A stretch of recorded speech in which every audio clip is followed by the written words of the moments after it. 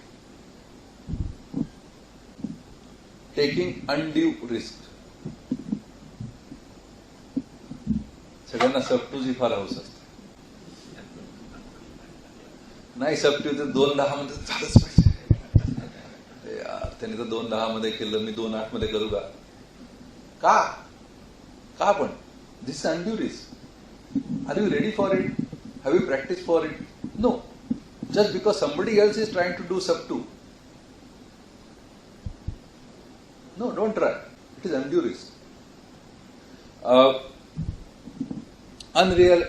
Unrealistic or unachievable goals. माझे 3 मित्र 42 करणार आहेत म्हणून मी पण करतो. किंवा बाकीच्यांची तयारी सबटूची आहे, किंवा त्यांना फुल मॅरेथॉन 4.5 तासात संपवायची आहे, मी पण करतो.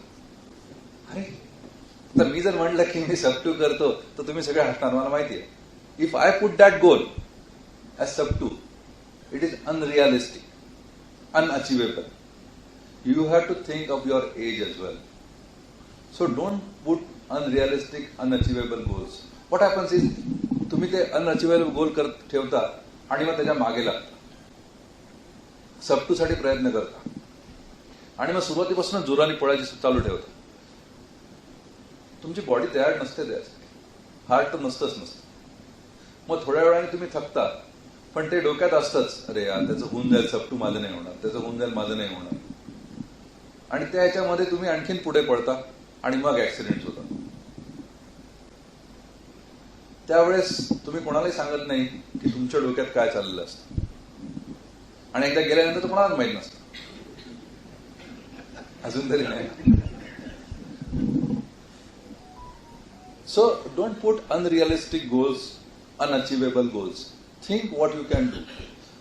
Marathon is a race, is a run, not a race. And you are competing with yourself. हा, इथे तुमच्याकडे कोणीतरी पोडियम साठी असणारे असतील ना, त्यांचे ते वेगळेच असतात. ओके, ते इथे नाहीच आहे. ओके, ते वेगळेच असतात. Ignoring the warning during the run. This is the most common thing. आपण पळत असताना पुष्कळ तर आपल्याला त्रास होतो, नाही असं नाही, पण आपण ते वेगवेगळ्या कारणांवर ढकलून देतो. हे सर्वात जास्त डेंजरस केव्हा असतं माहिती का? शेवटच्या 5 किलोमीटरमध्ये, आयदर हाफ और फुल मॅरेथॉनमध्ये, तेव्हा तुम्ही अगदी थकलेले असतात, पण त्या 5 किलोमीटरला तुम्ही you just try to push. शेवटच्या 2 किलोमीटरला तर अगदीच जोर लावायचाच, तेव्हा पण घड्याळ बघलेच असतं तुम्ही, आणि ते तुमच्या टार्गेटच्या आसपास जर असेल तर मग काही विचारायला नको. 2:20 आणि तुम्ही जर बघितलं की अरे शेवटचे 2 किलोमीटर राहिलेत आता आणि 2:10 झाले, मग तुम्ही you try to push. That is the worst thing. तुम्ही सगळे पळालेले आहेत, शेवटचे 500 मीटर आणखीन डेंजरस असतात. का? त्यावेळेस खूप जण तुमचेच मित्रमैत्रिणी लाईनीने उभे असतात, किंवा काही जण आपल्यापेक्षा 5 जाणारे परत आलेले असतात, त्यांचे मेडल वेल घेऊन, ब्रेकफास्टची पिशवी घेऊन. जिथे तुम्हाला ते मागे मागे लागत असतात, ए पळ पळ, 200 मीटर राहिलं, 300 मीटर राहिलं, 500 मीटर राहिलं, जोराने पळ, पटकन होईल. It's a psychology. They are trying to encourage you. It is up to you to take or not to take. मग त्या शेवटच्या, म्हणजे it is what I have gathered about the Kolhapur incidence. It is not full proof, but the information I got. This gentleman ran very well. Last 2 kilometers he had some problem, but he ignored. He probably must have thought की झाला आता 2 तर राहिलेले आहेत, आणि त्यातला बराचसा उतार आहे ऍक्च्युली सातारा मॅरेथॉनचा. So he must have thought की चला आता उरलेले 2, and he collapsed at 250 meters. So probably his heart just decided that enough is enough. So always warning sign. Dehydrationच्या warning sign येतात, चक्कर येते, अंधारायला लागतात. Take those signs. You have so many marathons coming up again. If you just die, there are no more marathons. So, ते म्हणतात ना काय, sir सलामत तो पगडी 50, तसं आहे. If you have a problem, wait, slow down, maybe stop. मागच्या मुंबई मॅरेथॉन मध्ये वरळी सीफेअर्स वर I saw one of these elite runners who just stopped at one of the medical centers. I don't know what was the problem. but he stopped there. He was there for 3-4 minutes and started running again. So if elite runners can do it, why can't we do it? Euphoria or joy of near completion. Same तुम्हाला आता end दिसत असतो आणि मग तुम्ही आणखीन जोराने थोडा जोर लाव असं करतात आणि तिथे मग प्रॉब्लेम होऊ शकतो. Inadequate intake of calories and water. पुष्कळ लोकांना सवय असते रस्त्याने पळताना खायचं नाही, मला गरज नाही, मला सवय आहे, पाणी घ्यायचं नाही. सायंटिफिकली बघितलं तर excess water intake is also bad and less water intake is also bad. But you can hardly do excess water intake. किती तुम्ही ट्राय करा, you cannot do excess water intake. Excess water intake ने असं म्हणतात की तुमचं dilution होतं, sodium कमी होतं and you go into hyponatremia. But as a doctor I can tell you, hyponatremia it's not easy to do it and not at younger age. Okay. आणि असं अॅक्युटली होत नाही. आता आपल्याकडे 2 एक्सपर्ट आहेत तेव्हा ते सांगतीलच. पण ती थेरॉटिकल भीती आहे. त्यामुळे usually it is the thing which kills you और creates problem is dehydration, never overhydration. मग पाणी किती प्यायला पाहिजे? 700 ते 800 ml per hour of running. That is the recommended. If you can take सरबत किंवा electrolyte balanced fluid something that is good. If not, you can just take simple plain water. दोन्ही मधला फरक असा आहे की क्रॅम्प्स येण्याची शक्यता इलेक्ट्रोलाइट आणि सरबतनी कमी असते. प्लेन वॉटर घेतलं तर कदाचित क्रॅम्प्स येण्याची शक्यता जास्त असते. पाण्यापेक्षा आलं पाणी आलं. थँक्यू. मी डिहायड्रेट नाही.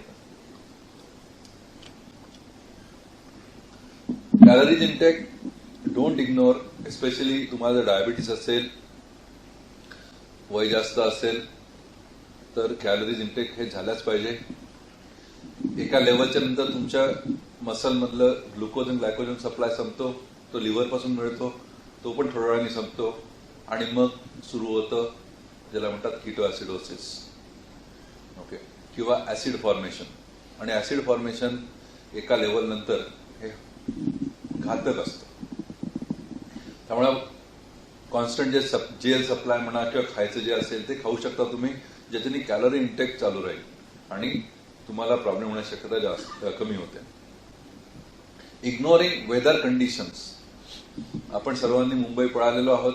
आपण प्रॅक्टिस औरंगाबादमध्ये करतो, स्पेशली नोव्हेंबर डिसेंबरमध्ये जेव्हा इथे थंड आणि ड्राय वेदर असतं. आणि अचानक मुंबईला जातो तिथे हॉट ह्युमिड वेदर असतं. पळाच्या अगोदरच घामाघूम झालेलं असतं. What does that mean is you cannot extrapolate your running practice in Aurangabad into Mumbai. It is different. ते तुमच्या डोक्यात तुम्ही ठेवायला पाहिजे. डिसेंबर मधली मॅरेथॉन आणि मार्च एंडची मॅरेथॉन कम्प्लिटली वेगळी असते. इव्हन फॉर दॅट मॅटर ऑक्टोबरची मॅरेथॉन वेगळी असते, कारण तेव्हा वेदर खूप गरम असतं. त्यावेळेस तुमचं वॉटर इंटेक खूप जास्त असायला पाहिजे आणि तुमच्या रनिंगची स्टाईल किंवा सिस्टीम पण बदलायला पाहिजे. मे बी वॉर्म वेदर मध्ये तुम्ही थोडं स्लो पळून बघायला पाहिजे, ज्याच्याने तुमचं स्टॅमिना वाढेल. कारण तुम्ही प्रॅक्टिस केली असते थंड ड्राय वेदरमध्ये. Party before run. अरे हा, जे हसले ते फसले. जे हसले ते सगळ्यांनी रनिंगच्या अगोदर आदल्याशी पार्टी केलेली आहे. Okay. This is very dangerous. त्याचं कारण असं असतं की रन नंतर पार्टी करा, जरूर करा, सगळीकडे फॅसिलिटी असते. पण रनिंगच्या अगोदर पुष्कळ लोक रात्री बसतात. पेक घ्या नका घेऊ, पण रात्री बऱ्याच वेळा गप्पा मारत बसतात, खात पीत बसतात, रात्री उशिरापर्यंत जागतात. अभी क्या जानता, अभी सोने की जरूरत ही नहीं, अभी 5 बजे तो जाने का है. So they ignore their body clock, they ignore that body needs rest. It is harmful and hazardous to your body.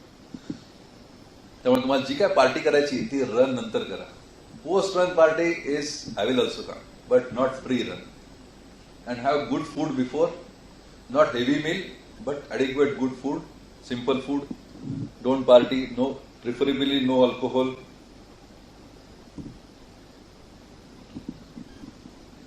Health issues खूप जणांना असतात.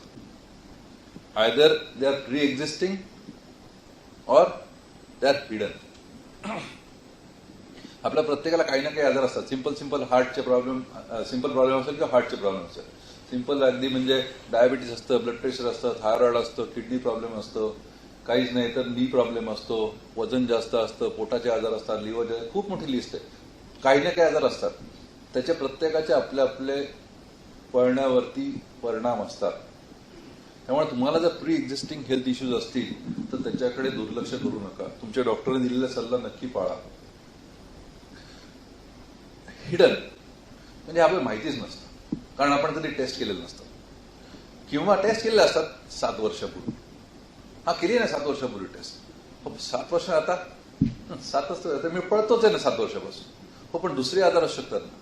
तुम्हाला डायबिटीस झाला असेल, ब्लड प्रेशर झालेलं असेल, लिव्हरचा काही प्रॉब्लेम असेल किंवा कॅन्सर असेल, छातीचे काही प्रॉब्लेम असतील. एकदा बघा ना काय आहे. असं गृहीत धरू नका 7 वर्षापूर्वी सगळं चांगलं होतं म्हणून आधी चांगलं आहे. सर्वांचा आवडता प्रिय विषय म्हणजे हृदय. मी ज्यावेळेला बोलणार नाही कारण आपले एक्सपर्ट डॉक्टर मिलिंद खर्चे आहेत, या विषयावर तेच बोलणार आहेत. त्यामुळे मी हृदय सोडून बाकी विषयाचा सांगतोय की तुम्हाला साधा जरी आजार असेल तरी त्याला इग्नोर करू नका. त्याच्याबद्दल डॉक्टरशी कन्सल्ट करून घ्या. Because blood pressure is also important disease. Diabetes, thyroid हे इम्पॉर्टंट डिसीज आहे. तुम्हाला किडनी प्रॉब्लेम हे इम्पॉर्टंट डिसीज आहे. त्याचे हृदय पळण्यावरती नक्कीच परिणाम आणि दुष्परिणाम असतात.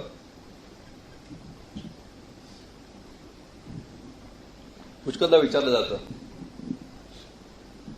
मग हे मॅरेथॉनमध्ये लोक पडतात, हार्ट अटॅक येतो, मरतात, मग कसं?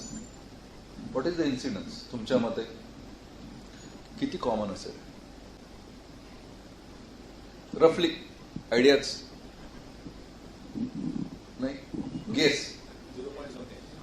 0.7. So rare, basically rare. अरे मग एवढं रेअर आहे तरी आपण का घाबरतो? कारण आपल्याला घाबरवलं जातं. आपल्याला कोणी चांगल्या गोष्टी दाखवत नाही, घाबरण्याच्या गोष्टी जास्त दाखवल्या जातात. आणि युजली कोण दाखवतो हे? त्यांचा रनिंगशी काय संबंध असतो. आता घरी गेल्यानंतर विचार करा की आपल्याला ज्या सगळ्या गोष्टी निगेटिव्ह गोष्टी सांगितल्या त्या कोणी सांगितल्या आणि ते रनर्स होते का किंवा आहेत का? New England journal of medicine अशा नावाचं एक जर्नल आहे, which is very reputed international journal in medical fraternity. त्याच्यातलं हे आर्टिकल आहे. त्यांनी हे कळलं की लॉंग डिस्टन्स रनिंगमध्ये काय काय होतं. हा डेटा त्यांनी जो केला आहे तो 2000 ते 2010चा आहे. आणि त्याच्यामध्ये त्यांनी काहीतरी 6000 मॅरेथॉन्स आणि 1 कोटी काहीतरी लाख एवढे रनर्सचं इव्हॅल्युएशन केलं. त्यात किती पार्टिसिपंट होते या मॅरेथॉनमध्ये 10 वर्षात? 1 कोटी. आणि डेथ किती होत्या? 59. So 59 deaths over 10 years in 6,000 something marathons in 1 crore plus runners. म्हणजे एक्झॅक्ट नंबर्स आहे तर 1,87,00,01,000 रनर्स. त्याचं पर्सेंटेज काढलं तर 0.0005% आहे. म्हणजे आज आपण इथून उठून निघून पुढचे 8 दिवस जर ड्रायव्हिंग केलं औरंगाबाद शहरात, एस्पेशली 2 व्हीलरवर, तर प्रॉब्लेम आपला ऍक्सिडेंट होण्याची शक्यता यापेक्षा जास्त आहे. So it is extremely rare. That is the point I am trying to make. And that is ते अनालिसिस पण केलं की कशासाठी, कशामुळे झालं. त्याच्यातले मेजॉरिटी कारण हे हृदयाशी रिलेटेड होते. तेवढंच मी सांगेन, पण घाबरणार नाही कारण यांचे इन्सिडन्सच कमी आहे. आणि त्यांनी असं अनालिसिस केलं की ज्यांना हृदयामुळे ते गेले त्यांना ऑलरेडी प्री एक्झिस्टिंग काहीतरी आजार होते ज्याच्यामुळे त्यांचा मृत्यू झाला. सो ह्या सगळ्या गोष्टी विचारात घेता आपण रनिंगला ब्लेम करूच शकणार नाही. इन्सिडन्स खूप कमी आहे. त्यांना हार्ट प्रॉब्लेम ऑलरेडी होते and that is why they died. They would have otherwise also died without running. So if all the safety norms are followed, it's very safe to run a marathon. हा point मला इथे बसल्या सगळ्या रनर्सकडे stress करायचा आहे. It is safe to run marathon provided. It's like driving. If you follow all the norms, safety norms, it is unlikely that you will die in a car accident.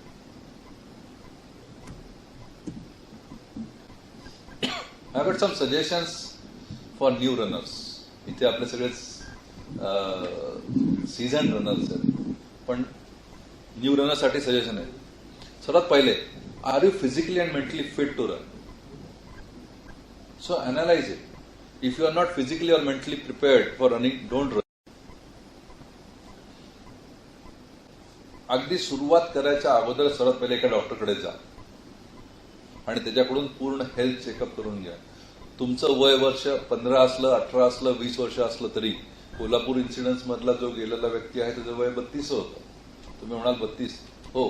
तुम्ही running सुरू करायच्या अगोदर तुमचं heart नाही, सगळा health checkup करून घ्या. असं होऊ शकतं की तुम्हाला काही आजार असतील, असं होऊ शकतं की तुम्हाला नीमध्ये प्रॉब्लेम असेल, असं होऊ शकतं की तुम्हाला पोटामध्ये प्रॉब्लेम असतील. कमीत कमी ते माहिती तर होईल. या निमित्ताने तुमचे चेकिंग होईल सगळे. आणि त्यात जर काही प्रॉब्लेम नसेल तर तुम्ही नेक्स्ट स्टेपला जा. That is preparation. Just don't register for a marathon and run. Prepare your self. आणि प्रॉपर ट्रेनिंग घ्या. ॲडिक्वेट रनिंग करा. आपल्याकडे 3 लॉंग डिस्टन्स कॉम्रेड्स आहेत. त्यांचे रनिंगचे प्रॅक्टिस, त्याचे अनुभव ते सांगतीलच. त्यासाठी खूप मेहनत घ्यावी लागते. मग ते 10 किलोमीटर असो किंवा कॉम्रेड असो, आणि ते सिस्टमॅटिकलीच पळायला पाहिजे. तरच तुम्ही सक्सेसफुली ते मॅरेथॉन पूर्ण कराल. आणि मॅरेथॉन नंतर मॅरेथॉन पळत राहा. तुम्हाला एक मॅरेथॉन पळायचे असेल तर काय तुम्ही वॉकही करून येऊ शकता. आणि don't be in a hurry. Don't try to be too quick and try to run too much in short period. That will definitely give you injuries. You may not die, but it will definitely give you injuries. Listen to your body. If your body says की नाही हे आपल्यासाठी नाही आहे, don't make it ego. माझे 3 मित्र पळतात म्हणून मलाही पळलंच पाहिजे, जरूर नाही. You are competing with yourself, not with your friends or other runners. Remember that. And take necessary precautions day before and on the race day. Don't party, don't venture around. पुष्कळ लोक रात्रीतून ट्रॅव्हल करून तिथे 5 वाजता पोहोचतात आणि रनिंगला जातात. I don't think that's an appropriate thing. And I have got suggestions for the seasoned runners like you as well. I think this is more appropriate slide in today's forum. First and most important, you are a human being too. तुम्ही सगळे runners आहात, अगदी बरोबर आहे. तुम्ही खूप marathon पळालेले आहात, पळता आहात, लांब लांब डिस्टन्सचे रोजचे प्रॅक्टिस आहे, अगदी बरोबर आहे. पण तुम्ही एक पण माणूस आहात किंवा बाई आहे किंवा स्त्री आहात. ह्याचाच अर्थ असा की आतापर्यंत सांगितलेल्या गोष्टी या तुम्हालाही लागू होतात. तुम्ही स्वतःही हे सगळे सेफ्टी नॉर्म्स पाळलेच पाहिजे. या सगळ्या गोष्टी केल्याच पाहिजे. तुम्ही पळता गेल्या 6 वर्षापासून किंवा 5 वर्षापासून किंवा 8 वर्षापासून किंवा तुम्ही अमुक मॅरेथॉन केलेले आहेत, हे तुम्हाला इम्युनिटी देत नाही. म्हणजे हे तुम्हाला प्रोटेक्ट करणार नाही. आता मला सांगितलं की तो परत कोल्हापूर इन्सिडेंट 32 वर्षांचा, he recently had done full marathon. He was preparing for Ironman. So, it can happen to anybody. Because you are a seasoned runner does not mean that you can ignore everything. In fact, you should be looking after more. तुमच्यापैकी किती लोकांनी फुल health checkup केलेले आहे? हात वर करा please. Less than 50%. Less than 50%. Okay. तुमच्यापैकी किती लोकांनी गेल्या 2 वर्षात हेल्थ चेकअप केलं? 25%. All other people, 75% should also do. Don't run next marathon without doing health checkup. We don't want any incidents. We don't want to lose our friend. We don't want any bad reputation to our city. We don't want any bad, not because you are running in Aurangabad, but bad reputation anywhere. Like you go and run in Delhi, but the reputation is, oh, तो औरंगाबादचा runner होता. Like we say, कोल्हापूरचा runner होता, सातारामध्ये पडला. So get yourself health checkup. कुणाकडे करायचं, तुम्ही कोणत्याही जवळच्या मोठ्या हॉस्पिटलमध्ये जा, सगळीकडे हेल्थ चेकअप प्रोग्राम्स असतात, ते करून घ्या. तुम्हाला मेडिकल प्रॉब्लेम असतील त्याची ट्रीटमेंट जरूर करा. मी म्हटलं तर डायबिटीज, ब्लड प्रेशर, थायरॉइड जे काय असेल ते. मी कधीच म्हटलं नाही तुम्ही रनिंग बंद करा. तुमचे आजार जे असते त्याचे व्यवस्थित ट्रीटमेंट करा, कंट्रोल करा आणि मग पळा. तुमच्या डॉक्टरशी तुम्ही सल्ला घ्या की मी हे इतकं डिस्टन्स पळणार आहे, माझ्या प्री एक्झिस्टिंग डिसीजमध्ये हे अप्रोप्रिएट आहे किंवा नाही आहे का, मी याच्यात बदलायला पाहिजे. क्वचित प्रसंगी तुम्हाला डॉक्टर सांगतील की बंद करा, पण युजली डॉक्टर तुम्हाला बंद करायला सांगणार नाही. आपले रनिंग गोल्स काय आहेत हे बघायला पाहिजे. पुष्कळ गोष्टीनंतर आपल्याला आपले रनिंग गोल बदलावं लागतात. 42 करत होतो, कॉम्रेड करत होतो, पण आता ते माझ्याकडून शक्य नाही. किंवा आता मला जी डॉक्टरांनी काय आजार सांगितले किंवा प्रॉब्लेम सांगितले त्यानंतर मी ते पळण्यापेक्षा मी पळत राहीन. मे बी मी 21 करेन, मी 10 करेन. तुमच्या डॉक्टरशी डिस्कस करा आणि त्यात ऑल्टरेशन करा. There is nothing wrong if you decide to reduce or stop running. It is important that you live, you be alive, rather than you run and die. Another advice for all my running friends, all of you are seasoned runners. Never advise a person to start running without his or her medical checkup. तुमच्याकडे बरेच जण येतील, तुमच्या ओळखीचे नातेवाईक मित्र विचारायला, अरे तुम्ही पळता, आम्ही पण पळतो, कसं काय करायचं सांगा, तुम्ही कसं ट्रेनिंग करता, मग मी पण तुमच्यावर ट्रेनिंगला येतो. धन्यवाद. नका येऊ. पहिले डॉक्टरकडे जा, तुमचं हेल्थ चेकअप करून घ्या, तुम्ही फिट आहात का बघा आणि त्यानंतर या. Because if something goes wrong, त्या व्यक्तीला काही घडलं तर तुमच्यावर तर ब्लेम येईलच, पण तुम्हाला पण नैतिकरित्या ते योग्य वाटणार नाही. त्यामुळे त्याचं कम्प्लीट मेडिकल हेल्थ चेकअप केल्याशिवाय त्याला पळण्याचा सल्ला प्लीज देऊ नका. Some suggestion for organisers as well. So we have come to 3 things. One is fresh new runners, seasoned runners like you and organizers. Increase the paramedic support. मागचे माना हल्ल्या. Resuscitation training for all volunteers before the event. Okay. I would like to announce something on the behalf of ISA. ISA is Indian Society of Anesthesiologists. त्याच्या औरंगाबादच्या president आहेत doctor Sangeeta Deshpande, ज्या स्वतःही पळतात, आणि त्याचे कोषाध्यक्ष आपल्यासमोर बसलेले doctor Sachin Nachane.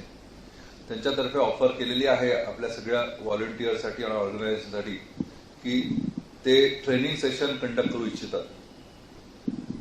It will be open for all the organisers and for all the runners whoever wants to कम.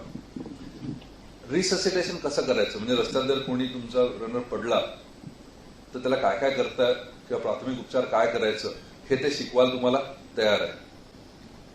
तर मयुरेश आणि ऑर्गनायझर्स, तुम्ही प्लॅन करा. आज ती येऊ शकली नाही, पण तिने माझ्या थ्रू मेसेज पाठवला. तिसरी thing, I don't know technicalities, की प्रत्येकाचं मेडिकल फिटनेस सर्टिफिकेट अगोदर अपलोड करायला लागणार. जसं तुम्ही आधार कार्ड मागवता तसं फिटनेस, आणि make it that it should be at least MD medicine. It should not be by any doctor. त्याच्याने काय होईल, कमीत कमी ते रनर जाऊन त्यांचे चेकअप तरी करतील. आता ते ह्याच्यामध्ये लिगल पार्ट कसा आहे आणि लॉजिस्टिक पार्ट कसा आहे ते तुम्ही बघा, पण this will be a very good thing to reduce the incidence. I am not saying it will stop the incidence completely. Take home message, start running if you are ready and fit for it. So don't stop it. You can start it. Take all the precautions. Get yourself checked regularly. एकदा केलं म्हणजे झालं असं नाही. 40 वर्षाच्या लोकांनी प्रत्येक वर्षी करायला पाहिजे. 40 वर्षाच्या खालच्या लोकांनी दर 3 वर्षांनी करायला पाहिजे. It's safe to run a marathon if you follow the precautions and safety norms. So it is not unsafe. Don't take home message that it is unsafe to run a marathon. It is very safe. So happy running, enjoy your running, and have safe running. Now I'll ask Dr. Milind. I just set up the basic forum for him. Dr. Milind Karche, cardiologist, ते आपल्याला heart आणि running या विषयावरती cover करतील.